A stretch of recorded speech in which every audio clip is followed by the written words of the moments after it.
আপোনাৰ সন্তানে যেতিয়া পৰীক্ষাত কম নম্বৰ পায় বা বিচৰা ধৰণে ৰিজাল্ট নহয়, তেতিয়া আপুনি কি কৰে?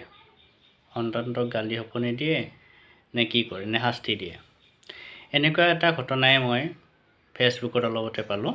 10ম শ্ৰেণীত 92% নম্বৰ পোৱা মহাৰাষ্ট্ৰৰ ছোৱালী এজনী, নামটো সম্ভৱতঃ সাধনা ভোসলে, ভৱিষ্যতে ডাক্তৰ হোৱাৰ বাবে নীট পৰীক্ষা দিছিল।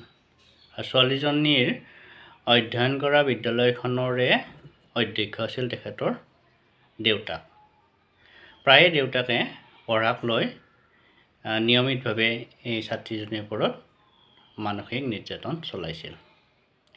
ছোৱালীজনীয়ে নীট পৰীক্ষাত মক টেষ্টত তুলনামূলকভাৱে কম নম্বৰ লাভ কৰাৰ কাৰণে খত অগ্নিশৰ্মা হৈ দেউতাকে সেই ছোৱালীজনীক প্ৰহাৰ কৰিলে আৰু ইমানেই বেয়া ধৰণে মাৰধৰ কৰিলে যে অৱশেষত ছোৱালীজনী মৃত্যুমুখত পৰিবলগীয়া হয়।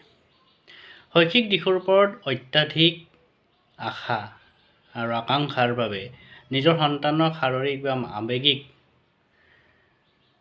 আঘাত প্ৰদান কৰাটো অভিভাৱকসকলৰ যেন আজিকালি এটা ফেশ্বন হৈ পৰিছে।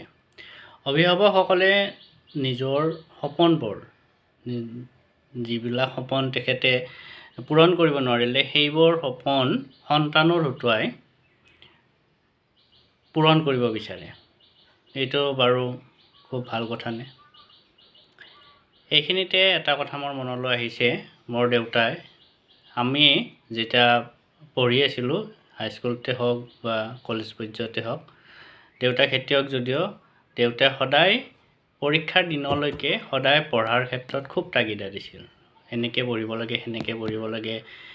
পৰীক্ষাৰ দিনা তেওঁ পথাৰলৈ যদিও হাল বাবলৈ যায়, কিন্তু পৰীক্ষাৰ আমি যেতিয়া যাম তাৰ ঠিক আগমুহূৰ্তত দেউতা আহি পাব।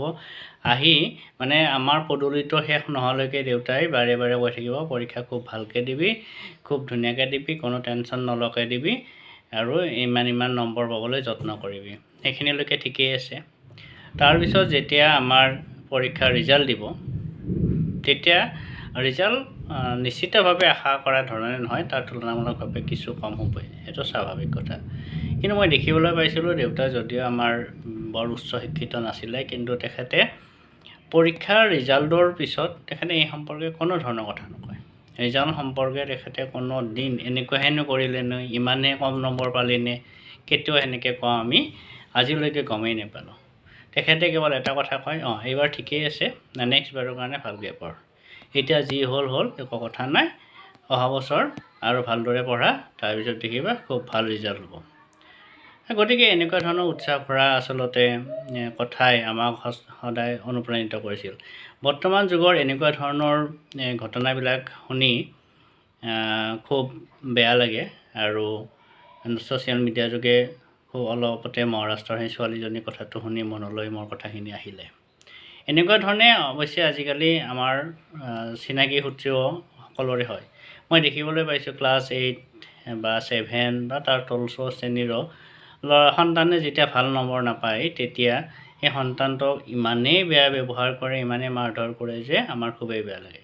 কেতিয়াবা আমি নিজেও কওঁ, সন্তানৰ সন্মুখত নক'লেও পিছত কওঁ এই অভিভাৱকজনক যে তই নিজে কিমান নম্বৰ পাইছিলি, তই যে সন্তানক এনেদৰে মিছবিহেভিয়াৰ কৰি আছা। আচলতে সকলোৰে সমান নহয়, পঢ়াৰ ক্ষেত্ৰত তাগিদা দিয়াটো খুবেই ভাল, কিন্তু ৰিজাল্টৰ পিছত অপমানিত কৰাটো বা নিৰুৎসাহিত কৰাটো এটা অভিভাৱকৰ কেতিয়াও কাম্য হ'ব নোৱাৰে। আমি নিবিচাৰোঁ যে অত্যাধিক মানসিক হেঁচাত কোনোবাই আত্মহত্যা নতুবা এনেকুৱা ধৰণে সেই ছোৱালীজনীৰ দৰে, সাধনা ভোসলেৰ দৰে মৃত্যুবৰণ কৰিবলগীয়া কোনো এজন ছাত্ৰই নহওক। গতিকে কথাটো চিন্তনীয়, আপোনালোকেও কথাটো ভালদৰে চিন্তা কৰি চাব বুলি আশা কৰিলোঁ।